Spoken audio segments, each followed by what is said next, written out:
30 Juli. Shalom Bapak Ibu yang terkasih di dalam Tuhan. Kebenaran pada saat ini berjudul Sadar Salah. Bapak Ibu, manusia itu seringkali hanya fokus kepada hal-hal yang di bumi ini, ya, kehidupan sebelum kubur. Mestinya fokus kita ada di balik kubur. Firman Tuhan sudah mengingatkan bahwa manusia hidup bukan hanya dari roti. Tapi ironisnya, banyak orang tidak sadar dan tidak mau peduli bahwa dirinya akan mati dan menghadapi kekekalan. Hari ini, banyak orang tidak mau ke gereja. Kalaupun ke gereja, mereka pergi hanya karena menjalani agama atau untuk mendapat pertolongan dan berkat. Masalahnya, banyak gereja yang hanya mengarahkan jemaat kepada berkat-berkat jasmani. Sambil gereja juga menarik uang kolekte, membangun gedung-gedung besar, atau secara terselubung memiliki rekening yang gendut.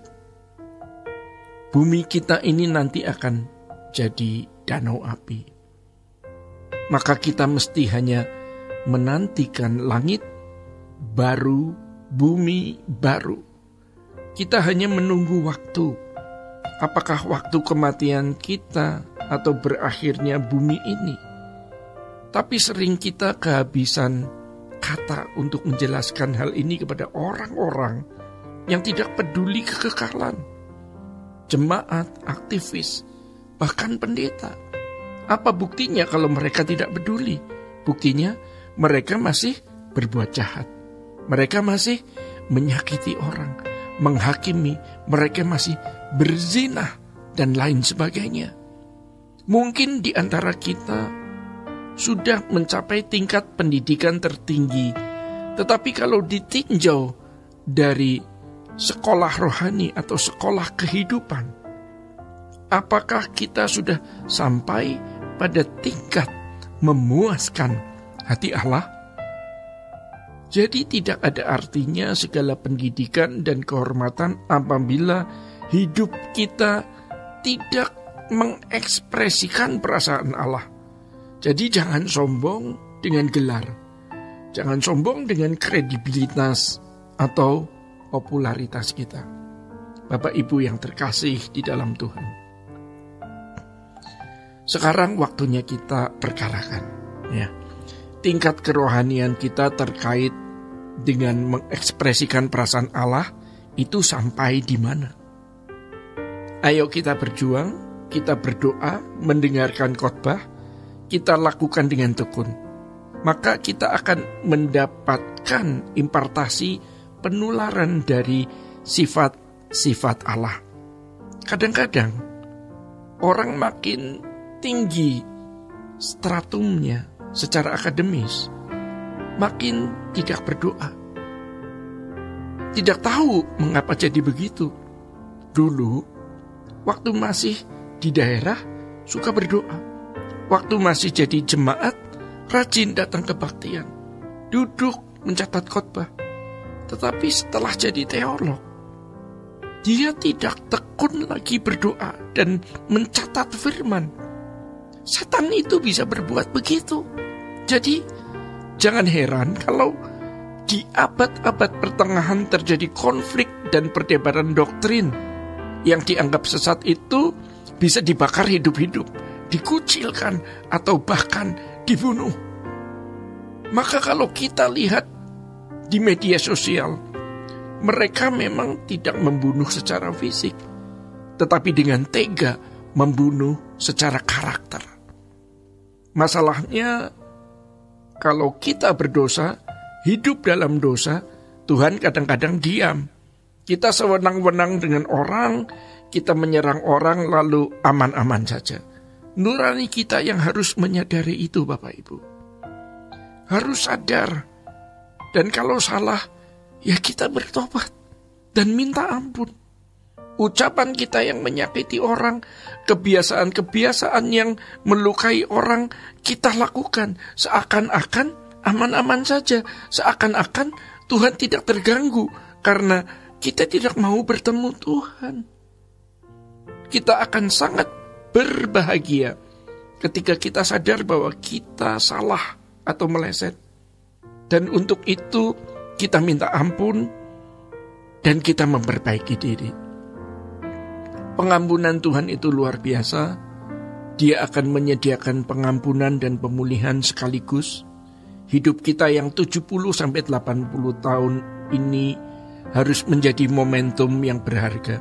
Dan ingat Bapak Ibu, 70-80 tahun umur hidup kita, bila dibanding dengan kekekalan itu, tidak ada artinya sama sekali. Jadi kalau kita manfaatkan waktu kita untuk bertemu Tuhan, nilainya itu tinggi sekali. Maka kita harus selalu menghayati bahwa kita ada di hadirat Allah 24 jam. Supaya kita itu selalu siaga, waspada atau alert pada candid kamera. Apa itu? Ada kamera Tuhan yang tidak pernah mati. Dan Tuhan selalu melihat kita. Maka berhati-hatilah atas setiap kata yang kita ucapkan. Setiap kalimat di gadget kita. Jangan lakukan kecuali memang mau memberkati. Orang tua terhadap anak, jaga mulut. Tidak boleh sembarangan mengutuk. Kita lihat hidup itu begitu ganas, begitu bengis. Tapi kita mau serius belajar, kita semua tidak ada yang tidak punya salah. Jadi kita semua orang berdosa. Tapi Tuhan baik, Tuhan mengampuni, Tuhan melupakan dosa-dosa kita, dan Tuhan menyertai kita. Kita harus terus melangkah walaupun jatuh bangun. Jangan menjadi lemah dan memiliki mental block. Jangan berpikir kita tidak bisa hidup suci karena melihat dunia sekitar yang sudah begitu rusak. Melihat diri sendiri jatuh bangun, salah terus. Kita tidak boleh putus asa. Bapak Ibu, kita sama-sama punya kekurangan dan kelemahan. Sama-sama hidup dalam daging yang berkodrat dosa. Tetapi kita memutuskan untuk tidak menuruti keinginan daging, tidak menuruti keinginan dosa. Kita hanya mau turuti kehendak Allah, dan kita berjuang untuk itu. Biar kiranya hati kita tertaruh di kerajaan surga, dan selalu ingat bahwa kita sedang ada dalam perjalanan menuju surga. Dunia bukan rumah kita. Kita selalu sedang berkemas-kemas dan menuju kerajaan surga, yaitu rumah Allah Bapa. Jangan mengkhianati Tuhan dengan tidak merindukan kerajaan surga dan tidak merindukan perjumpaan dengan Tuhan Yesus. Muka dengan muka nanti. Bapak Ibu yang terkasih di dalam Tuhan, demikian kebenaran pada saat ini. Tuhan Yesus memberkati. Sola Gracia.